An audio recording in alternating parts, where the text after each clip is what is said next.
Hi hello guys, welcome back to my channel. ಹೇಗಿದ್ದೀರಾ ಎಲ್ಲರೂ? Hope ಎಲ್ಲರೂ ಚೆನ್ನಾಗಿದ್ದೀರಾ ಅಂತ ಅಂದ್ಕೊಳ್ತೀನಿ. ನಾನು ಕೂಡ ಅಷ್ಟೇ ತುಂಬಾ ಚೆನ್ನಾಗಿದ್ದೀನಿ. ಗೈಸ್, ಯಾರ್ಯಾರು ಲೈಕ್ ಕೊಡ್ತಿದ್ದೀರಾ, ಹಾಗೆಯೇ ಕಮೆಂಟ್ ಬಾಕ್ಸ್ನಲ್ಲಿ 456 ಅಂತ ಕಮೆಂಟ್ ಮಾಡ್ತಿದ್ದೀರಾ. ಎಲ್ಲರಿಗೂ ಕೂಡ ಮತ್ತೆ ಮಹಾಲಕ್ಷ್ಮಿ ಒಳ್ಳೇದು ಮಾಡಲಿ. ನೀವೇನೇನು ಕೇಳ್ಕೊಳ್ತೀರಾ ಎಲ್ಲ ನಿಮ್ಗೆ ಸಿಗಲಿ. ನಿಮ್ಮ ಸಾಲಗಳೇನಾದರೂ ಇದ್ದರೆ ಎಲ್ಲ ತೀರೋಗಲಿ. ಆರೋಗ್ಯದ ಸಮಸ್ಯೆ ಏನಾದರೂ ಇದ್ದರೆ ಅದು ಕೂಡ ಕ್ಲಿಯರ್ ಆಗಲಿ ಅಂತ ನಾನು ಕೂಡ ಕೇಳ್ಕೊಳ್ತೀನಿ. ನಿಮ್ಮ ಒಂದು ಲೈಕಿಂದ ಗಾಯ್ಸ್ ಇನ್ನೊಬ್ರಿಗೆ ಹೆಲ್ಪ್ ಆಗುತ್ತೆ, ಇನ್ನೊಬ್ರ ಕಷ್ಟಕ್ಕೆ ಆಗುತ್ತೆ ಅಂತಂದರೆ ಲೈಕ್ ಕೊಡೋದ್ರಲ್ಲಿ ಏನೂ ತಪ್ಪಿಲ್ಲ ಅನ್ನೋದು ನನ್ನ ಭಾವನೆ. ಓಕೆನಾ? ಯಾವ ರೀತಿ ಮೇಡಮ್ ನಾವು ಲೈಕ್ ಕೊಟ್ಟ ತಕ್ಷಣವೇ ಇನ್ನೊಬ್ರು ಕಷ್ಟಕ್ಕೆ ಆಗ್ತೀವಂತ ನೀವು ಹೊಸೊಬ್ರು ಯಾರಾದರೂ ನನ್ನ ಚಾನಲ್ ನೋಡ್ತಿದ್ರೆ ಹೇಳ್ತೀನಿ ಏನಕ್ಕೆ ಅಂತ. ಯಾಕಂದರೆ ಗಾಯ್ಸ್, ನೀವು ಒಂದು ಲೈಕ್ ಕೊಡೋದ್ರಿಂದ ಆದಷ್ಟು ವಿಡಿಯೋನದು ಲೀಕ್ ಆಗುತ್ತೆ. ನನ್ನ ವಿಡಿಯೋ ಲೀಕ್ ಆಗಲಿ ಅಂತನಾಗಲಿ, ಇಲ್ಲಾಂದರೆ ಕಮೆಂಟ್ಸ್ಗಾಗಲಿ, ಇಲ್ಲ ಲೈಕ್ಸ್ಗಾಗಲಿ, ಇಲ್ಲ ವ್ಯೂಸ್ಗಾಗಲಿ ನಾನು ಹೇಳ್ತಾ ಇಲ್ಲ ಗಾಯ್ಸ್. ನೀವು ಇನ್ನೊಬ್ರು ಕಷ್ಟಕ್ಕಾದರೆ ನಿಮಗೆ ಕಷ್ಟ ಅಂತ ಬಂದೇ ಬರುತ್ತೆ, ಆಯಿತಾ? ಪ್ರತಿಯೊಬ್ಬ ಮನುಷ್ಯ ಅಂದಮೇಲೆ ಕಷ್ಟ ಅನ್ನೋದು ಬಂದೇ ಬರುತ್ತೆ. ಸೊ ನಿಮಗೆ ಕಷ್ಟ ಅಂತ ಬಂದಾಗ ದೇವರು ನಿಮಗೆ ಇನ್ನೊಬ್ಬರ ಕಡೆಯಿಂದನೂ ಏನೋ ಒಂದು ಹೆಲ್ಪ್ ಆಗೇ ಆಗುತ್ತೆ ಅಲ್ವಾ? ಸೊ ಅದಕ್ಕೆ ಲೈಕ್ ಕೊಡಿ ಅಂತ ಹೇಳ್ತಾ ಇರೋದು. ಆದಷ್ಟು ಲೈಕ್ ಮಾಡಿ, ಇನ್ನೊಬ್ರ ಕಷ್ಟಕ್ಕೆ ನೆರವಾಗಿ. ನೀವು ಲೈಕ್ ಕೊಟ್ಟಷ್ಟು ವಿಡಿಯೋನದು ಲೀಕ್ ಆಗಿ ನಿಮ್ಮ ಥರ ಕಷ್ಟದಲ್ಲಿರೋರು ತುಂಬ ಜನ ಇರ್ತಾರೆ ಅಲ್ವಾ? ಅವರು ಈ ವಿಡಿಯೋ ನೋಡಿ ಈ ಒಂದು ತಂತ್ರ ಪರಿಹಾರನ ಮಾಡ್ಕೊಳ್ಳೋದ್ರಿಂದ ಅವ್ರಿಗೂ ಕೂಡ ಏನೋ ಒಂದು ಮನೆಯಲ್ಲೇ ಯೂಸ್ ಮಾಡಿಕೊಂಡು ಪದಾರ್ಥಗಳನ್ನ ಮಾಡ್ಕೊಳ್ಳೋದ್ರಿಂದ ಈ ಥರ ತಂತ್ರಗಳನ್ನ, ಅವ್ರ ಕಷ್ಟಗಳನ್ನ ಕಳ್ಕೊಳ್ಳಿ ಅನ್ನೋದು ನನ್ನ ಭಾವನೆ ಅಷ್ಟೇ ಗಾಯ್ಸ್, ಇನ್ನೇನು ಇಲ್ಲ. ಓಕೆನಾ? ಓಕೆ, ಬನ್ನಿ ತಡ ಮಾಡ್ದೇನೆ ಇವತ್ತಿನ ವಿಡಿಯೋನ ಸ್ಟಾರ್ಟ್ ಮಾಡ್ಕೊಳ್ತೀನಿ. ಅದಕ್ಕಿಂತ ಮುಂಚೆ ಸಬ್ಸ್ಕ್ರೈಬ್ ಮಾಡ್ಕೊಳ್ದೆ ನನ್ನ ಚಾನಲ್ ನೋಡ್ತಾ ಇದ್ದರೆ ದಯವಿಟ್ಟು ಸಬ್ಸ್ಕ್ರೈಬ್ ಮಾಡಿಕೊಂಡು ಸಪೋರ್ಟ್ ಮಾಡಿ. ಆಲ್ರೆಡಿ ಸಬ್ಸ್ಕ್ರೈಬ್ ಮಾಡ್ಕೊಂಡಿರೋರಿಗೆ ನನ್ನ ಧನ್ಯವಾದಗಳನ್ನ ತಿಳಿಸ್ತಾ, ಇವತ್ತಿನ ವ್ಲಾಗಲ್ಲಿ ಯಾವ ರೀತಿ ನಿಮಗೆ ರೆಮಿಡಿನ ತೋರಿಸ್ಕೊಡ್ತೀನಿ, ಹಾಗೆಯೇ ಈ ಒಂದು ರೆಮಿಡಿನ ಮಾಡ್ಕೊಳ್ಳೋದ್ರಿಂದ ಏನೆಲ್ಲ ಯೂಸಸ್ ಅಂತ ನಾನು ನಿಮಗೆ ತಿಳಿಸ್ಕೊಡ್ತಾ ಹೋಗ್ತೀನಿ. ಎಲ್ಲೂ ಸ್ಕಿಪ್ ಮಾಡಿಬಿಡಿ, ಯಾಕಂದರೆ ಮಧ್ಯೆ ಯಾವುದಾದ್ರೂ ಒಂದು ಇಂಪಾರ್ಟೆಂಟ್ ವಿಷಯ ಹೇಳಿರ್ತೀನಿ, ಅದಕ್ಕೋಸ್ಕರ ಅಷ್ಟೇ. ಗೈಸ್, ಏನಂದರೆ ಈ ಒಂದು ತಂತ್ರ ಪರಿಹಾರನ ನೀವು ಮನೆಯಲ್ಲೇ ಮಾಡ್ಕೊಳ್ಳೋದ್ರಿಂದ ಈಗ ಕಷ್ಟ ಅನ್ನೋದು ಮನುಷ್ಯನಿಗೆ ಅಂದರೆ ಗಾಯ್ಸ್, ಒಬ್ಬೊಬ್ಬರಿಗೆ ಒಂದೊಂದು ಥರ ಕಷ್ಟ ಇರುತ್ತೆ, ಆಯಿತಾ? ಒಬ್ಬರಿಗೆ ಆರೋಗ್ಯದ ಸಮಸ್ಯೆ ಆದರೆ, ಒಬ್ಬರಿಗೆ ಹಣದ ಸಮಸ್ಯೆ, ತುಂಬ ಸಾಲ ಮಾಡ್ಕೊಂಡ್ಬಿಟ್ಟಿರ್ತಾರೆ, ತೀರ್ಸೋಕ್ಕಾಗ್ತಾ ಇರೋದಿಲ್ಲ. ಇಲ್ಲ ಅಕ್ಕಪಕ್ಕ ಅವ್ರದ್ದು ಕಣ್ಣು ಜಾಸ್ತಿ ಇರುತ್ತೆ. ಈಗ ನೋಡಿ, ನಿಮ್ಮ ಮನೆಯಲ್ಲಿ ನೀವು ಚೆನ್ನಾಗಿ ಬದುಕ್ತಾ ಇದ್ದೀರಾ ಅಂತಂದರೆ ಅಕ್ಕಪಕ್ಕದವರು ತುಂಬಾ ಕಣ್ಣಾಗ್ತಾರೆ. ನೋಡಪ್ಪ, ಅವ್ರ ಗಂಡ ಎಷ್ಟು ಚೆನ್ನಾಗಿ ನೋಡ್ಕೋತಾರೆ, ಅವ್ರ ಅಪ್ಪ ಅಮ್ಮ ಎಷ್ಟು ಚೆನ್ನಾಗಿ ನೋಡ್ಕೋತಾರೆ ಅವ್ರನ್ನ ಅಂತ ಹಲವಾರು ಜನ ಅಂದರೆ ತುಂಬಾ ಕಣ್ಣು ದೃಷ್ಟಿ ಬಿದ್ದಿರೋದಾಗಿರಬಹುದು. ಹಾಗೆಯೇ ನೀವು ಎಲ್ಲೋ ನಡ್ಕೊಂಡು ಹೋಗ್ತಾ ಇರ್ತೀರಾ, ಏನೋ ಒಂದು ನಡ್ಕೊಂಡು ಹೋಗ್ಬೇಕಾದ್ರೆ ಯಾರೋ ಏನೋ ಮಾಡಿಸಿ ಹಾಕ್ಬಿಟ್ಟಿರ್ತಾರೆ. ಅದನ್ನು ನಿಮಗೆ ಗೊತ್ತಿಲ್ಲದೇನೋ ತುಳಿದ್ಬಿಟ್ಟಿರ್ತೀರ, ಆಯಿತಾ? ಅದರಿಂದ ನಿಮಗೆ ಆರೋಗ್ಯದ ಸಮಸ್ಯೆ ಅನ್ನೋದು ಕಾಡ್ತಾ ಇರ್ಬೋದು. ದಯವಿಟ್ಟು ಆ ರೀತಿ ತಪ್ಪನ್ನ ಮಾಡಬೇಡಿ. ಅಂದರೆ ಮಾಡ್ತಾರವ್ರಿಗೆ ಹೇಳ್ತಾ ಇರೋದು ನಾನು. ನಮ್ಮಿಂದ ಇನ್ನೊಬ್ರಿಗೆ ಕಷ್ಟ ಆಗಬಾರ್ದು ಅಲ್ವಾ? ನಾವು ಯಾವುದೇ ಒಂದು ರೆಮಿಡಿಗಳನ್ನ ಮಾಡಿಕೊಂಡ್ರು ರೋಡಲ್ಲಿ 3 ದಾರಿಯಲ್ಲಿ ಎಸೆಯೋದು ಆ ಥರ ಎಲ್ಲ ದಯವಿಟ್ಟು ಮಾಡಬೇಡಿ. ಯಾಕಂದರೆ ಜನಗಳು ಓಡಾಡ್ತಾ ಇರ್ತಾರೆ ಅಲ್ವಾ, ನಮ್ಮಿಂದ ಇನ್ನೊಬ್ಬರಿಗೆ ಕಷ್ಟ ಆಗಬಾರ್ದು ಅಂತ ಅಷ್ಟೇ.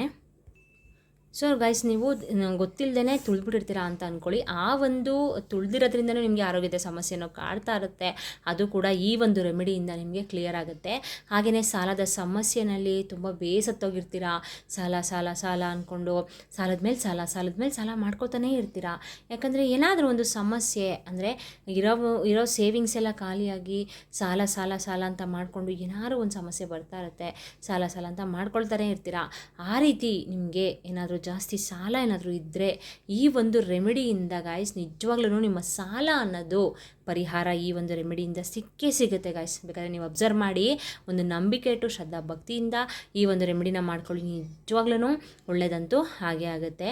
ಹಾಗೆಯೇ ಇದ್ರ ಜೊತೆಗೆ ಗಾಯ್ಸ್, ನೀವು ಅಂಗಡಿನಲ್ಲಿ ಶಾಪ್ನಲ್ಲಿ ಏನಾದರೂ ನಿಮಗೆ ಬಿಸ್ನೆಸ್ ಆಗ್ತಾಯಿಲ್ಲ ಅಂದರೆ ಅದಕ್ಕೂ ಕೂಡ ಈ ರೆಮಿಡಿ ಹೆಲ್ಪ್ ಮಾಡುತ್ತೆ. ಮನೆಯಲ್ಲಿ ಮಕ್ಕಳು ಹೇಳಿದ ಮಾತು ಕೇಳ್ತಾ ಇಲ್ಲ, ಮನೆಯಲ್ಲಿ ಏಳಿಗೆ ಆಗ್ತಾ ಇಲ್ಲ, ಯಶಸ್ಸು ಅನ್ನೋದು ಸಿಗ್ತಾಯಿಲ್ಲ ಅಂದರೂ ಕೂಡ ಈ ಒಂದು ರೆಮಿಡಿ ತುಂಬಾ ನಿಮಗೆ ಹೆಲ್ಪ್ ಮಾಡುತ್ತೆ, ಅದ್ಭುತವಾಗಿ ಕೆಲಸ ಮಾಡುತ್ತೆ. ಯಾಕಂದರೆ ಇದನ್ನು ಬಂದು ಪರಿಹಾರ ಶಾಸ್ತ್ರದಲ್ಲಿ ತಿಳಿಸ್ಕೊಟ್ಟಿರುವಂಥದ್ದು, ಮನುಷ್ಯನ ಏಳಿಗೆಗೆ ಅಂತಲೇ.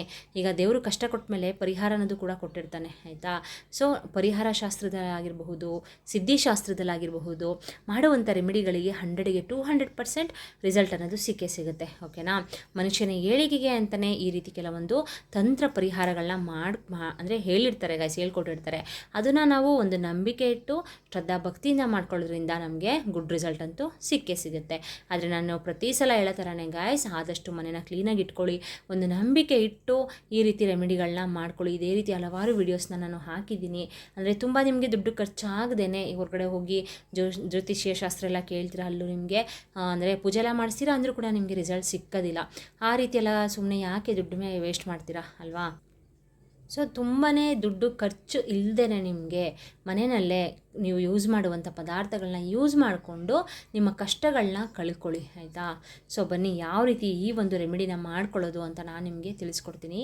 ನೋಡಿ ಗಾಯ್ಸ್, ನಾನಿಲ್ಲಿ ಪರಮ ಪವಿತ್ರವಾದ ಕಲ್ಲುಪ್ಪನ್ನ ನಾನು ತೊಗೊಂಡಿದ್ದೀನಿ, ಆಯಿತಾ. ಈ ಕಲ್ಲುಪ್ಪು ಆಗಿರಬಹುದು, ಈ ಸಾಸಿವೆ ಆಗಿರಬಹುದು, ಒಂದು ತಂತ್ರ ದೋಷಗಳನ್ನ, ಹಾಗೆಯೇ ನಿಮಗೆ ಕೆಟ್ಟ ನರದೃಷ್ಟಿ ಆಗಿರಬಹುದು, ಕೆಟ್ಟ ಕಣ್ಣಾಗಿರಬಹುದು, ಈ ರೀತಿ ಇದ್ದರೂ ಕೂಡ ನಿಮಗೆ ಈ ಎರಡು ಅಂದರೆ ಕಲ್ಲುಪ್ಪು ಮತ್ತು ಸಾಸಿವೆ ತುಂಬಾ ಅದ್ಭುತವಾಗಿ ಕೆಲಸನೇ ಮಾಡುತ್ತೆ ಅಂತಲೇ ಹೇಳ್ಬೋದು, ಆಯಿತಾ. ಅಂದರೆ ಕಲ್ಲುಪ್ಪು ಅನ್ನೋದು ಮಾತೆ ಮಹಾಲಕ್ಷ್ಮಿಯ ಸ್ವರೂಪ. ನಮ್ಮ ಆಹಾರದ ರುಚಿನ ಹೆಚ್ಚಿಸೋದಲ್ಲದೆ ಗಾಯಿಸಿದ್ದು ಕೆಲವೊಂದು ತಂತ್ರ ಪರಿಹಾರಗಳಿಗೆ 100ಗೆ 200% ರಿಸಲ್ಟನ್ನು ಕೊಡುವಂಥದ್ದು. ಹಾಗೆಯೇ ಇದು ಅಷ್ಟೇ ದೃಷ್ಟಿ ದೋಷಗಳನ್ನ ಕಳೀಲಿಕ್ಕೆ ಈ ಒಂದು ಸಾಸಿವೆನ ನಾವು ಯೂಸ್ ಮಾಡ್ಕೊಳ್ತೀವಿ. ನೋಡಿ, ಹಾಗೆಯೇ ನಾನು ಇಲ್ಲಿ ಕೆಂಪುದು ಬಟ್ಟೆನ ತೊಗೊಂಡಿದ್ದೀನಿ. ಈ ಕೆಂಪು ಬಟ್ಟೆ ಏನಂದರೆ ಗಾಯ್ಸ್, ಕೆಂಪು ಬಂದು ಮತ್ತು ಮಹಾಲಕ್ಷ್ಮಿಗೆ ತುಂಬಾ ಪ್ರಿಯವಾದದ್ದು ಅಲ್ವಾ. ಸೊ ಈ ಒಂದು ರೆಮಿಡಿಗೆ ನಾನು ಕೆಂಪು ಬಟ್ಟೆನ ತೊಗೊಂಡಿದ್ದೀನಿ. ಇದರಲ್ಲಿ ಯಾವ ರೀತಿ ಮಾಡ್ಕೊಳ್ಳೋದು ರೆಮಿಡಿನ ಅಂತ ನಾನು ನಿಮಗೆ ತಿಳಿಸ್ಕೊಡ್ತೀನಿ. ಇಲ್ಲಿ ನೋಡಿ, ನಾನು 1 ಹಿಡಿಯಷ್ಟು ಕಲ್ಲುಪ್ಪನ್ನ ನಾನು ಇದಕ್ಕೆ ತೊಗೊಂಡಿದ್ದೀನಿ. 1 ಹಿಡಿಯಷ್ಟೇ ಸಾಕು, ಜಾಸ್ತಿ ಏನೂ ತೊಗೊಳಕ್ಕೆ ಹೋಗಬೇಡಿ. ಹಾಗೆಯೇ ಇದ್ರ ಜೊತೆಗೆ ಸ್ವಲ್ಪ ನಾನು ಸಾಸಿವೆನೂ ಕೂಡ ತೊಗೊಂಡಿದ್ದೀನಿ. ನೋಡಿ, ಈ ರೀತಿ ಮಿಕ್ಸ್ನ ಮಾಡ್ಕೊಳ್ಳಿ. ಈ ಒಂದು ರೆಮಿಡಿಗೆ ಗಾಯ್ಸ್ ನೀವು ಕೆಂಪು ಬಟ್ಟೆನೇ ತೊಗೋಬೇಕು. ಆಮೇಲೆ ಕೇಳಬೇಡಿ ಇದು ಅಂದರೆ ಬಿಳಿ ಬಟ್ಟೆ ತೊಗೋಬೋದಾ, ಇಲ್ಲ ಅಂತಂದರೆ ಹಳದಿ ಕಲರ್ ಬಟ್ಟೆ ತೊಗೋಬೋದಾ ಅಂತ ನೀವು ಕೇಳಬೇಡಿ. ಈ ರೀತಿ ನೀವು ಕೆಂಪು ಬಟ್ಟೆನೇ ಹಾಕಬೇಕು ಈ ಒಂದು ರೆಮಿಡಿಗೆ. ಹಾಗೆಯೇ ಗಾಯ್ಸ್, ನಾನಿಲ್ಲಿ ಯೂಸ್ ಮಾಡ್ತಾ ಇರುವಂಥದ್ದು ನಿಂಬೆಹಣ್ಣು, ಆಯಿತಾ. ನಿಂಬೆಹಣ್ಣು ಕೂಡ ನಮಗೆ ಏನಾದರೂ ಒಂದು ದೃಷ್ಟಿದೋಷ ಆಗಿದ್ದರೆ, ಇಲ್ಲಾಂದರೆ ಯಾವುದಾದ್ರೂ ಒಂದು ದೋಷಗಳಾಗಿದ್ದರೆ ನಮಗೆ ಕಳೆಯುವಂಥದ್ದು. ನಿಂಬೆಹಣ್ಣಿಗೂ ಕೂಡ ಅಷ್ಟೇ ನಾವು ಒಂದು ಪರಮ ಪವಿತ್ರವಾದ ಸ್ಥಾನನೇ ನಾವು ನಿಂಬೆಹಣ್ಣಿಗೆ ಕೊಟ್ಟಿದ್ದೀವಿ. ಸೊ ಅದಕ್ಕೆ ನಾನಿಲ್ಲಿ ಒಂದು ಅರ್ಧ ಹೋಳಷ್ಟು ನಿಂಬೆಹಣ್ಣನ್ನು ನಾನು ತೊಗೊಂಡಿದ್ದೀನಿ. ಕ್ಲೀನಾಗಿ ಹಸ್ರಾಗಿರೋದನ್ನ ನೋಡಿಬಿಟ್ಟು ನೀವು ತೊಗೊಳ್ಬೇಕಾಗತ್ತೆ. ಇದ್ರ ಮೇಲೆ ಗಾಯ್ಸ್, ಈಗ ಕಲ್ಲುಪ್ಪು ಮತ್ತು ಸಾಸಿವೆ ಹಾಕಿರ್ತೀರ ಅಲ್ವಾ, ಅದ್ರ ಮೇಲೆ ಈ ಒಂದು ನಿಂಬೆಹಣ್ಣನ್ನು ಈ ರೀತಿ ಇಟ್ಕೊಳ್ಬೇಕಾಗತ್ತೆ. ಹಾಗೆಯೇ ಇದ್ರ ಜೊತೆಗೆ ಗಾಯ್ಸ್ ನಾವಿಲ್ಲಿ ಕುಂಕುಮನ ತೊಗೊಂಡಿದ್ದೀನಿ, ಆಯಿತಾ. ಕುಂಕುಮ ಅನ್ನೋದು ತುಂಬಾ ಪರಮ ಪವಿತ್ರವಾದಂಥದ್ದು. ಹಾಗೆಯೇ ಕುಂಕುಮನ ನಾವು ಗಾಯ್ಸ್ ತುಂಬಾ ಎಲ್ಲ ಅಂತಂದರೆ ಎಲ್ಲ ದೇವಾನುದೇವತೆಗಳಿಗೆ ಈ ಕುಂಕುಮ ಆಗಿರಬಹುದು, ಅರಿಶಿನ ಆಗಿರಬಹುದು, ಒಂದು ತುಂಬಾ ಒಂದು ಪ್ರಾಮುಖ್ಯತೆಯನ್ನು ಕೊಡ್ತೀವಿ, ಆಯಿತಾ. ಯಾಕಂದರೆ ನಾವು ದೇವ್ರುಗಳಿಗೆ ಬೊಟ್ಟಿಡೋದಾಗಿರಬಹುದು, ಈ ರೀತಿ ನಮ್ಮ ಹಿಂದೂ ಸಂಪ್ರದಾಯದಲ್ಲಿ ತುಂಬಾ ಒಂದು ಮಹತ್ವ ಇದೆ ಇದಕ್ಕೆ, ಓಕೆನಾ. ಸೊ ನಾನಿಲ್ಲಿ ಕುಂಕುಮನ ತೊಗೊಂಡಿದ್ದೀನಿ. ತೊಗೊಂಡು ಗಾಯ್ಸ್ ಇದ್ರ ಮೇಲೆ ನೀವು ಈ ರೀತಿ ಮಾಡ್ಕೊಳ್ಬೇಕು. ಕುಂಕುಮನ ತಗೊಂಡು ನೀವು ಈ ರೀತಿ ಸುತ್ತ, ಅಂದರೆ ಈ ನಿಂಬೆಹಣ್ಣಿಗೆ ಸುತ್ತ ನೀವು ಈ ರೀತಿ ಹಚ್ಚಬೇಕು. ನೋಡಿ, ಈ ರೀತಿ ಹಚ್ಚಿದೆ ಅಲ್ವಾ. ಸೊ ಹಾಗೆಯೇ ಗಾಯ್ಸ್ ಇದ್ರ ಜೊತೆಗೆ ನೀವು ನೆಕ್ಸ್ಟ್ ಏನು ಮಾಡಬೇಕಂದ್ರೆ ಹೇಳ್ತೀನಿ. ಇಲ್ಲಿ ನೋಡಿ, ನಾನು ಲವಂಗನ ತೊಗೊಂಡಿದ್ದೀನಿ, 5 ಲವಂಗನ ತೊಗೊಂಡಿದ್ದೀನಿ ಗಾಯ್ಸ್, ಓಕೆನಾ. ಲವಂಗನ ಮೊಗ್ಗಿರೋದನ್ನ ಕ್ಲೀನಾಗಿ ನೋಡಿಬಿಟ್ಟು ನೀವು ತೊಗೊಳ್ಬೇಕಾಗತ್ತೆ. ನಿಜವಾಗ್ಲೂ ಹೇಳ್ತಾ ಇದ್ದೀನಿ ಗಾಯ್ಸ್, ಈ ಒಂದು ಪರಿಹಾರನ ಮಾಡ್ಕೊಳ್ಳಿ. ನಿಮ್ಮ ಸಾಲ ಆದಷ್ಟು ಬೇಗ ನಿಮಗೆ ಒಂದು ಗುಡ್ ರಿಸಲ್ಟ್ ಅನ್ನೋದು ಸಿಗುತ್ತೆ. ಇದನ್ನು ಮಾಡಿಕೊಂಡು ಮರುದಿನವೇ ನಿಮಗೆ ಏನಾದರೂ ಒಂದು ಅಂದರೆ ಒಳ್ಳೆಯದು ನಿಮಗೆ ಆಗೇ ಆಗುತ್ತೆ. ನಿಮಗೆ ಎಷ್ಟೇ ಸಾಲ ಇದ್ದರೂ ಕೂಡ ನಿಮಗೆ ಸ್ವಲ್ಪ ಸಾಲನ ತೀರಿಸಲಿಕ್ಕೆ ಒಂದು ದಾರಿ ಅನ್ನೋದು ಸಿಗುತ್ತೆ, ಆಯಿತಾ. ನಾವು ಈ ರೆಮಿಡಿ ಮಾಡಿದ ನಾಳೆಗೆ ನಮಗೆ ನಮ್ಮ ಸಾಲಗಳು ಕೋಟಿ ಸಾಲ ಇದೆ ಮೇಡಮ್, ಯಾರೋ ಒಬ್ಬರು ಕಮೆಂಟ್ ಮಾಡಿದರು. ಹಂಗೆ ನಾನು ಕೋಟಿ ಒಬ್ಬರಿಗೆ ಈ ರೀತಿ ಕೊಟ್ಟಿದ್ದೀನಿ, ಅವರು ನನಗೆ ಸಾಲ ಕೊಟ್ಟಿದ್ದೀನಿ, ಅವ್ರು ನನಗೆ ರಿಟರ್ನ್ ಕೊಡ್ತಾಯಿಲ್ಲ ಮೇಡಮ್ ಅಂತ ಕಮೆಂಟ್ ಮಾಡಿದರು. ಸೊ ಏನಂದರೆ ಗಾಯ್ಸ್, ಈ ರೀತಿ ಕೋಟಿನೆಲ್ಲ ಏನಕ್ಕೆ ಸುಮ್ಮನೆ ಒಬ್ಬರ ಮೇಲೆ ನಂಬಿಕೆ ಇಟ್ಟು ನಾವು ಕೊಡಬೇಕು ಆಗುತ್ತೆ ಅಲ್ವಾ. ಸುಮ್ಮನೆ ಏನು ಆ ಥರ ಎಲ್ಲ ತಪ್ಪನ್ನ ಮಾಡ್ಕೊಳಕ್ಕೆ ಹೋಗಬೇಡಿ. ಈಗಿನ ಕಾಲದಲ್ಲಿ ಯಾರನ್ನ ನಂಬಬೇಕು, ಯಾರನ್ನ ಬಿಡಬೇಕು ಏನೂ ಗೊತ್ತಾಗೋದಿಲ್ಲ ಅಲ್ವಾ. ಸೊ ಆ ರೀತಿ ಇರುತ್ತೆ, ಆಯಿತಾ. ಸೊ ಅದಕ್ಕೆ ನಾನು ಹೇಳ್ತಾ ಇರೋದು, ಈ ಒಂದು ರೆಮಿಡಿನ ಮಾಡ್ಕೊಳ್ಳೋದ್ರಿಂದ ನಿಮಗೆ ನಾನಾ ಮೂಲೆಗಳಿಂದ ನಿಮಗೆ ದುಡ್ಡು ಬರುತ್ತೆ. ಇನ್ನು ನಿಮ್ಮ ಮನೆಗೆ ಮಹಾಲಕ್ಷ್ಮಿಯ ಆಗಮನ ಆಯಿತು ಅಂದರೆ ನಿಮ್ಮ ಸಾಲಗಳೆಲ್ಲ ಖಂಡಿತವಾಗ್ಲೂ ತೀರುತ್ತೆ, ಆಯಿತಾ. ಈಗ ಹಾಗೆಯೇ ಗಾಯ್ಸ್, ಈ ಒಂದು ರೆಮಿಡಿ ಮಾಡಿ ನಿಮಗೆ 3 ದಿನ ಸಾಕು. ನಿಮಗೆ 3 ದಿನ ಆದಮೇಲೆ 3 ದಿನ ಒಳಗಡೆ ನಿಮಗೆ ರಿಸಲ್ಟ್ ಅನ್ನೋದು ಸಿಕ್ಬಿಡುತ್ತೆ. ಬೇಕಾದರೆ ಒಂದು ನಂಬಿಕೆ ಇಟ್ಟು ಶ್ರದ್ಧಾ ಭಕ್ತಿಯಿಂದ ಮಾಡ್ಕೊಳ್ಳಿ. ಹಾಗೆಯೇ ಈ ಒಂದು ರೆಮಿಡಿನ ನೀವು ಅಮಾವಾಸ್ಯೆ ಆಗಿರ್ಬೋದು, ಹುಣ್ಣಿಮೆ ಆಗಿರ್ಬೋದು, ಹಾಗೆಯೇ ಮಂಗಳವಾರ ಮಂಗಳವಾರ ಮಾಡ್ಕೊಳ್ಬೇಕಾಗತ್ತೆ, ಇನ್ಯಾವ ವಾರನೂ ಮಾಡೋಕ್ಕೆ ಹೋಗಬೇಡಿ. ಅಂದರೆ ಇದನ್ನು ಸಂಜೆ 7 ಗಂಟೆಯಿಂದ 10 ಗಂಟೆ ಒಳಗಡೆ ನೀವು ಮಾಡ್ಕೊಳ್ಬೇಕು, ಅಂದರೆ ಮಲ್ಕೊಳ್ಳೋಕ್ಕಿಂತ ಮುಂಚೆ ಮಾಡ್ಕೊಳ್ಳಿ. ಹಾಗೆಯೇ ಇದನ್ನು ಯಾರಿಗೂ ಕೂಡ ತುಳಿದೇ ಇರುವಂಥ ಜಾಗದಲ್ಲಿ, ಯಾವ ಜಾಗದಲ್ಲಿ ಇಡಬೇಕು ಅಂತ ಹೇಳ್ತೀನಿ, ತುಳಿದೇ ಇರುವಂಥ ಜಾಗದಲ್ಲಿ ನೀವು ಇಡಬೇಕಾಗತ್ತೆ. ಹಾಗೆಯೇ ಗೈಸ್ ಏನಂದರೆ ಈ ಒಂದು ರೆಮಿಡಿನ ಮಾಡ್ಕೊಳ್ಳೋದ್ರಿಂದ ನಿಜವಾಗ್ಲೂ ಖಂಡಿತವಾಗ್ಲೂ ಒಳ್ಳೇದಾಗೇ ಆಗುತ್ತೆ. ನಾನು ಅವರು ಹೇಳ್ತಾರೆ ಇವ್ರು ಹೇಳ್ತಾರೆ ಅಂತ ನಾನು ವಿಡಿಯೋ ಮಾಡಿ ಹಾಕೋದಿಲ್ಲ ಗೈಸ್. ನಾನೊಂದು ಸಲ ಇದನ್ನು ಎಕ್ಸ್ಪೆರಿಮೆಂಟ್ ಮಾಡಿ ಎಕ್ಸ್ಪೀರಿಯೆನ್ಸ್ನ ತೊಗೊಂಡು ಓಕೆ ಫೈನ್ ನನಗೆ ಒಂದು ಗುಡ್ ರಿಸಲ್ಟ್ ಸಿಕ್ತು ಅಂದರೆ ಮಾತ್ರ ನಾನು ನಿಮಗೆ ಶೇರ್ ಮಾಡುವಂಥದ್ದು, ಅದಕ್ಕೋಸ್ಕರ ಅಷ್ಟೇ. ಹಾಗೆಯೇ ಗೈಸ್ ನೀವು ಈ ಒಂದು ರೆಮಿಡಿನ ಮಾಡಿಕೊಂಡು 3 ದಿನಕ್ಕೆ ನಿಮಗೆ 3 ದಿನದೊಳಗಡೆ ನಿಮಗೆ ನೋಡ್ಕೊಳ್ಳಿ ಒಂದು ಗುಡ್ ರಿಸಲ್ಟ್ ಅನ್ನೋದು ಸಿಗುತ್ತೆ. ನೀವೇ ನನಗೆ ಕಮೆಂಟ್ ಮಾಡ್ತೀರಾ, ಹೌದು ಮೇಡಮ್ ನೀವು ಹೇಳಿದ್ನ ನಾನು ರೆಮಿಡಿನ ಮಾಡಿದೆ, ನನಗೆ ನಿಜವಾಗ್ಲೂ ಒಳ್ಳೆಯದಾಯಿತು ಅಂತ ನೀವೇ ಕಮೆಂಟ್ ಮಾಡ್ತೀರಾ. ಆದರೆ ನಾನು ಯಾವಾಗಲೂ ಹೇಳೋದೊಂದೇ, ಒಂದು ನಂಬಿಕೆ ಇಟ್ಟು ಮಾಡ್ಕೊಳ್ಳಿ ಅಷ್ಟೇ. ನೋಡಿ ಇಲ್ಲಿ 5 ಲವಂಗನ ನಾನು ತೊಗೊಂಡಿದ್ದೀನಿ. 5 ಲವಂಗನ ನೀವು ಇದ್ರ ಜೊತೆಗೆ ಈ ರೀತಿ ನೋಡಿ ನಾನು ತೋರಿಸ್ತಾ ಇದ್ದೀನಿ, ಈ ರೀತಿ ಸುತ್ತ ನೀವು ಚುಚ್ಚಬೇಕು.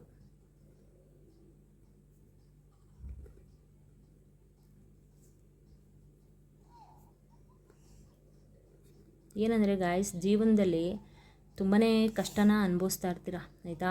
ಅಂದರೆ ಸಾಲದ ಸಮಸ್ಯೆಗಳಾಗಿರಬಹುದು, ಪ್ರತಿಯೊಬ್ಬ ಮನುಷ್ಯ ಅಂದಮೇಲೆ ಒಂದಲ್ಲ ಒಂದು ಸಮಸ್ಯೆಗಳನ್ನ ಎದುರಿಸ್ತಾನೆ ಇರ್ತಾರೆ. ಪ್ರತಿನಿತ್ಯನೂ ಕೂಡ ಒಂದಲ್ಲ ಒಂದು ಸಮಸ್ಯೆಗಳನ್ನ ಎದುರಿಸ್ತಾನೆ ಇರ್ತೀವಿ ಅಲ್ವಾ. ಈ ರೀತಿ ನಾವು ಒಂದು ಅಂತಂದರೆ ರೆಮಿಡಿಗಳನ್ನ ನಾವು ಮನೆಯಲ್ಲೇ ಮಾಡ್ಕೊಳ್ಳೋದ್ರಿಂದ ನಮಗೆ ಒಂದು ಒಳ್ಳೆ ಗುಡ್ ರಿಸಲ್ಟ್ ಸಿಗುತ್ತೆ ಅಂತಂದರೆ ಮಾಡ್ಕೊಳ್ಳೋದ್ರಲ್ಲಿ ಏನು ತಪ್ಪಿಲ್ಲ ಅನ್ನೋದು ನನ್ನ ಭಾವನೆ ಅಷ್ಟೇ.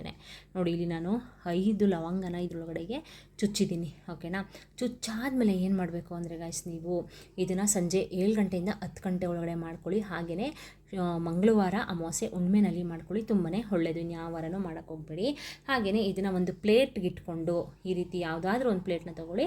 ಪ್ಲೇಟ್ ಮೇಲೆ ಈ ಒಂದು ಬಟ್ಟೆನ ಇಟ್ಬಿಟ್ಟು ಈ ರೀತಿ ಕಲ್ಲುಪ್ಪು ಹಾಗೆಯೇ ಸಾಸಿವೆ ಹಾಕಿಬಿಟ್ಟು ಅರ್ಧ ಹೋಳು ನಿಂಬೆಹಣ್ಣು ಸ್ವಲ್ಪ ಇದನ್ನು ಅಂದರೆ ಕುಂಕುಮನ ಮೇಲ್ಗಡೆ ಸವರ್ಬಿಟ್ಟು 5 ಈ ರೀತಿ ಲವಂಗನ ಹಾಕಿಬಿಟ್ಟು ನೀವು ನಿಮ್ಮ ಮನೆಯಲ್ಲಿ ಮೂಲೆಗೂ ಇದನ್ನು ಟಚ್ ಮಾಡಬೇಕು. ಈ ಪ್ಲೇಟ್ ಒಳಗಡೆ ಇಟ್ಕೊಂಡಿರ್ತೀರಲ್ವಾ, ಇದನ್ನು ಮೂಲೆಗೂ ಯಾವ ಮೂಲೆನೂ ಬಿಡಬೇಡಿ ನೀವು. ಈವನ್ ವಾಶ್ರೂಮ್ ಆಗಿರಬಹುದು, ನಿಮ್ಮ ಕಿಚನ್ ಆಗಿರ್ಬೋದು, ಹಾಲ್ ಆಗಿರ್ಬೋದು, ರೂಮ್ಗಳಾಗಿರಬಹುದು, ನಿಮ್ಮ ಮನೆಯಲ್ಲಿ ಎಲ್ಲಿ ಮೂಲೆಗಳಿದ್ದಾವೆ ಎಲ್ಲ ಮೂಲೆಗೂ ನೀವು ಟಚ್ ಮಾಡಿಬಿಟ್ಟು ಇದನ್ನು ಯಾವುದಾದ್ರೂ ಒಂದು ಮೂಲೆಯಲ್ಲಿ ಇಟ್ಬಿಡಿ. ನೈಟ್ ಫುಲ್ಲು ಇದು ಆ ಮೂಲೆಯಲ್ಲೇ ಇಡಬೇಕು, ಯಾರು ಕೂಡ ತುಳಿಬಾರ್ದು.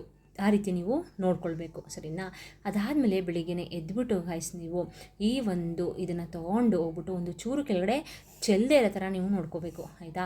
ನಿಮ್ಮ ಮನೆಯಲ್ಲಿ ಯಾವುದೇ ಒಂದು ನೆಗೆಟಿವಿಟಿ ಇರಲಿ, ಯಾವುದೇ ಒಂದು ನಕಾರಾತ್ಮಕ ಶಕ್ತಿ ಇದ್ದರೂ ಕೂಡ ಈ ಒಂದು ರೆಮಿಡಿ ಮಾಡೋದ್ರಿಂದ ಆ ನೆಗೆಟಿವಿಟಿನ ಈ ಒಂದು ಅಂದರೆ ಈ ನಿಂಬೆಹಣ್ಣಾಗಿರಬಹುದು, ಕಲ್ಲುಪ್ಪಾಗಿರಬಹುದು, ಇದನ್ನು ಆ ನೆಗೆಟಿವಿಟಿನ ಎಳ್ಕೊಂಡಿರುತ್ತೆ ಮನೆಯಲ್ಲಿ, ಓಕೆನಾ. ಏನೇ ಸಮಸ್ಯೆ ಇರಲಿ ಗೈಸ್, ನಿಮ್ಮ ಅಂದರೆ ಗಂಡ ಹೆಂಡತಿ ಮಧ್ಯ ಒಂದು ಭಿನ್ನಾಭಿಪ್ರಾಯ ಇರ್ಬೋದು, ಇಲ್ಲ ಸಾಲದ ಸಮಸ್ಯೆ ಇರ್ಬೋದು, ಆರೋಗ್ಯದ ಸಮಸ್ಯೆ ಇರ್ಬೋದು, ಮಕ್ಕಳ ಸಮಸ್ಯೆ ಇರ್ಬೋದು, ಎಲ್ಲದಕ್ಕೂ ಕೂಡ ಅಂದರೆ ಮಕ್ಕಳು ಹೇಳಿದ ಮಾತು ಕೇಳ್ತಾ ಇಲ್ಲ, ಗಲಾಟೆ ಮಾಡ್ತಾರೆ ಅನ್ನೋದಾಗಿರಬಹುದು, ಎಲ್ಲದಕ್ಕೂ ಕೂಡ ಈ ಒಂದು ತಂತ್ರ ಪರಿಹಾರ ಶಾಸ್ತ್ರದಲ್ಲಿ ತಿಳಿಸ್ಕೊಟ್ಟಿರುವಂಥದ್ದು ಅದ್ಭುತವಾಗಿ ಕೆಲಸನ ಮಾಡುತ್ತೆ, ಓಕೆನಾ. ಸೊ ಬೆಳಿಗ್ಗೆ ಎದ್ಬಿಟ್ಟು ಇದನ್ನು ಒಂಚೂರು ಕೆಳಗಡೆ ಚೆಲ್ಲದೆ ಇರೋ ಥರ ನೋಡಿಕೊಂಡು ನೀವು ತೊಗೊಂಡೋಗ್ಬಿಟ್ಟು ಯಾವುದಾದ್ರೂ ಒಂದು ಗಿಡದ ಹತ್ರ ನೀವು ಇದನ್ನು ಹಾಕ್ಬಿಡಿ, ಸರಿನಾ. ಹಾಕ್ಬಿಟ್ಟು ತಿರುಗಿ ನೋಡಬೇಡಿ, ಇದನ್ನು ಬಂದುಬಿಡಿ, ಓಕೆನಾ. ಬಂದುಬಿಟ್ಟು ನೀವು ಕೈಕಾಲು ಮುಖ ತೊಳ್ಕೊಂಡು ಒಳಗಡೆ ಬನ್ನಿ. ಬಂದ ತಕ್ಷಣ ನೀವು ಬೆಳಿಗ್ಗೆನೇ ಈ ಕೆಲಸ ಮಾಡ್ಕೊಳ್ಳಿ. ಬಂದ ತಕ್ಷಣ ನೀವು ಡೈರೆಕ್ಟ್ ಸ್ನಾನಕ್ಕೆ ಹೋಗಿ ಸ್ನಾನ ಮಾಡ್ಕೊಂಡು ಬಂದು ಯಥಾ ಪ್ರಕಾರ ದೇವಿಗೆ ದೀಪನ ಹಚ್ಚಿ, ಆಯಿತಾ. ಅಂದರೆ ನೀವು ಏನಂದರೆ ಗಾಯ್ಸ್ ಮತ್ತು ಮಹಾಲಕ್ಷ್ಮಿನ ನಂಬಿಕೊಂಡು ನೀವು ಸಂಕಲ್ಪನ ಮಾಡಿಕೊಂಡು ನೀವು ಮತ್ತು ಮಹಾಲಕ್ಷ್ಮಿಗೆ ಪ್ರಿಯವಾದದ್ದು ಕೆಂಪು ಹೂವು ಆಗಿರಬಹುದು, ಮಲ್ಲಿಗೆ ಹೂವು ಆಗಿರಬಹುದು, ಹಾಗೆಯೇ ಮತ್ತು ಮಹಾಲಕ್ಷ್ಮಿಗೆ ತುಂಬಾ ಪ್ರಿಯವಾದದ್ದು ತುಪ್ಪದ ದೀಪ ಹಚ್ಚೋದಾಗಿರಬಹುದು, ಹಾಗೆಯೇ ಬೆಲ್ಲದಿಂದ ಮಾಡಿರುವಂಥ ಯಾವುದಾದ್ರೂ ಒಂದು ತಿಂಡಿನ ನೀವು ನೈವೇದ್ಯಕ್ಕೆ ಇಡಬೇಕಾಗುತ್ತೆ. ಪೊಂಗಲ್ಲು ಇಲ್ಲ ಏನು ಮಾಡ್ಬೋದು ನೀವು ಅದನ್ನು ಬೆಲ್ಲದಿಂದ ಮಾಡುವಂಥದ್ದು, ಅದನ್ನು ಮಾಡಿಬಿಟ್ಟು ನೈವೇದ್ಯಕ್ಕೆ ನೀವು ಪ್ರಸಾದವಾಗಿ ಇಡಬೇಕು. ಇಟ್ಟುಬಿಟ್ಟು ಗಾಯ್ಸ್ ನೀವು ದೀಪನ ಹಚ್ಕೊಂಡು ನೀವು ಯಥಾ ಪ್ರಕಾರ ನಿಮ್ಮ ಮನೆಯಲ್ಲಿ ಸಾಂಬ್ರಾಣಿ ಬತ್ತಿ ಬರುತ್ತಲ್ಲ, ಸಾಂಬ್ರಾಣಿ ಹೊಗೆ ಹಾಕಿ ಪ್ರತಿ ವಾರ ನೀವು ಅಂತಂದರೆ ನಿಮ್ಮ ಮನೆ ದೇವ್ರ ವಾರ ಇರುತ್ತಲ್ಲ, ಆ ವಾರ ನೀವು ಪ್ರತಿ ವಾರನೂ ಸಾಂಬ್ರಾಣಿ ಹೊಗೆನ ನಿಮ್ಮ ಮನೆಯಲ್ಲಿ ಎಲ್ಲ ಕಡೆನೂ ಹಾಕಿ ಧೂಪ ಹಾಕಿ, ಹಾಗೆಯೇ ಮತ್ತು ಮಹಾಲಕ್ಷ್ಮಿನ ನೆನೆಸ್ಕೊಂಡು ಮತ್ತು ಮಹಾಲಕ್ಷ್ಮಿಯ ಸ್ತೋತ್ರಗಳಾಗಿರಬಹುದು, ಹಾಗೆಯೇ ವಿಷ್ಣು ಸಹಸ್ರನಾಮ ಆಗಿರಬಹುದು, ಹಾಗೆಯೇ ನೀವು ಇಷ್ಟಪಡೋ ದೇವ್ರುಗಳನ್ನೆಲ್ಲರನ್ನೂ ಕೂಡ ನೆನೆಸ್ಕೊಂಡು ನೀವು ರೆಮಿಡಿಗಳನ್ನ ಮಾಡ್ಕೊಳ್ಳಿ ಗಾಯ್ಸ್. ನಿಜವಾಗ್ಲೂ ಒಂದು ಗುಡ್ ರಿಸಲ್ಟ್ ಅನ್ನೋದು ಸಿಗುತ್ತೆ. ಈ ಒಂದು ರೆಮಿಡಿಯಿಂದ ನಿಮಗೆ 3 ದಿನ ಒಳಗಡೆ ಅಂತಂದರೆ 3 ದಿನ ಸಾಕು ನಿಮಗೆ, ಓಕೆನಾ. 3 ದಿನ ಆದ ತಕ್ಷಣ, 3 ದಿನ ಒಳಗಡೆನೇ ಆಗಿರಬಹುದು, ಇಲ್ಲ 3 ದಿನ ಆದ ತಕ್ಷಣವೇ ನಿಮಗೆ ಒಂದು ಗುಡ್ ರಿಸಲ್ಟ್ ಅನ್ನೋದು ಸಿಗುತ್ತೆ. ಬೇಕಾದರೆ ನೀವೇ ನನಗೆ ಕಮೆಂಟ್ ಮಾಡ್ತೀರಾ, ಓಕೆನಾ. ಓಕೆ ಗೈಸ್, ನೋಡಿದ್ರಲ್ಲ, ಈ ರೆಮಿಡಿ ನಿಮಗೆ ಯೂಸ್ಫುಲ್ ಆಯಿತು ಅಂತ ಅಂದ್ಕೊಳ್ತೀನಿ. ಯೂಸ್ಫುಲ್ ಆಯಿತು ಅಂತ ಅನ್ಸಿದ್ರೆ ದಯವಿಟ್ಟು ಲೈಕ್ ಕೊಡಿ, ಲೈಕ್ ಮಾಡಿ, ಇನ್ನೊಬ್ರ ಕಷ್ಟಕ್ಕೆ ನೆರವಾಗಿ. ಹಾಗೆಯೇ ನಿಮ್ಗೆ ಏನಾದ್ರು ಡೌಟ್ಸ್ ಇದ್ದರೆ ಕಮೆಂಟ್ ಬಾಕ್ಸ್ನಲ್ಲಿ ಕೇಳಿ, ನಾನು ಅದರಲ್ಲಿ ಖಂಡಿತವಾಗ್ಲೂ ಆನ್ಸರ್ನ ಮಾಡೇ ಮಾಡ್ತೀನಿ. ಹಾಗೆಯೇ 456 ಏಂಜಲ್ಸ್ನ ನೆನೆಸ್ಕೊಂಡು ಕಮೆಂಟ್ ಬಾಕ್ಸ್ನಲ್ಲಿ 456 ಅಂತ ಕಮೆಂಟ್ ಮಾಡಿ. ಹಾಗೆಯೇ ಹಲವಾರು ವೀಡಿಯೋಸ್ನ ಶೇರ್ ಮಾಡಿದ್ದೀನಿ, ಎಲ್ಲಾದ್ರದ್ದು ನಾನು ಲಿಂಕ್ನ ಡಿಸ್ಕ್ರಿಪ್ಷನಲ್ಲಿ ಕೊಟ್ಟಿರ್ತೀನಿ. ಒಮ್ಮೆ ಚೆಕ್ ಮಾಡಿಕೊಂಡು ಒಂದು ನಂಬಿಕೆಯಿಂದ, ಶ್ರದ್ಧಾ ಭಕ್ತಿಯಿಂದ ಮಾಡ್ಕೊಳ್ಳಿ. ಹಾಗೆಯೇ ನೆಕ್ಸ್ಟ್ ಒಂದು ಹೊಸ ಯೂಸ್ಫುಲ್ ಇನ್ಫಾರ್ಮೇಷನ್ ವಿಡಿಯೋದೊಂದಿಗೆ ಸಿಗ್ತೀನಿ. ಇದೇ ರೀತಿ ನನಗೇನು ಗೊತ್ತು ನಾನು ಅದನ್ನು ನಿಮಗೆ ತಿಳಿಸ್ಕೊಡ್ತಾ ಹೋಗ್ತೀನಿ. ಅಂದರೆ ಗಾಯ್ಸ್, ನನಗೇನು ಗೊತ್ತು ಅದನ್ನು ನಾನು ನಿಮಗೆ ಹೇಳ್ತೀನಿ ಅಷ್ಟೇ. ಯಾಕಂದರೆ ನಾನು ಒಬ್ಬಳೇ ಚೆನ್ನಾಗಿರಬೇಕು, ನಾನು ಒಬ್ಬಳೇ ರೆಮಿಡಿಗಳನ್ನ ಮಾಡಿಕೊಂಡು ನನ್ನ ಕಷ್ಟಗಳನ್ನ ನಾನು ಒಬ್ಬಳೇ ಕಳ್ಕೊಳ್ಬೇಕು ಅನ್ನೋದೇನೂ ಇಲ್ಲ ಗಾಯ್ಸ್. ನನ್ನಿಂದ ಇನ್ನೊಬ್ಬರಿಗೆ ಹೆಲ್ಪ್ ಆದರೆ ಸಾಕು ಅಷ್ಟೇ. ಹಾಗೆಯೇ ನಿಮ್ಮಿಂದ ಇನ್ನೊಬ್ಬರಿಗೆ ಹೆಲ್ಪ್ ಆಗಬೇಕು ಅಂದರೆ ನೀವು ಖಂಡಿತವಾಗ್ಲೂ ಲೈಕ್ ಅನ್ನೋದನ್ನ ಮಾಡಲೇಬೇಕು, ಓಕೆನಾ. ಸೊ ಎಲ್ಲರೂ ಲೈಕ್ ಮಾಡ್ತೀರಾ ಅಂತ ಭಾವಿಸ್ತಾ ಇವತ್ತಿನ ವ್ಲಾಗ್ನ ಇಲ್ಲಿಗೆ ಎಂಡ್ ಮಾಡ್ತೀನಿ. ಮತ್ತು ನೆಕ್ಸ್ಟ್ ಹೊಸ ಇನ್ಫಾರ್ಮೇಷನ್ ವಿಡಿಯೋದೊಂದಿಗೆ ಸಿಗ್ತೀನಿ. ಅಲ್ಲಿವರೆಗೂ ಬಾಯ್ ಬಾಯ್, ಸಿ ಯು, ಟೇಕ್ ಕೇರ್.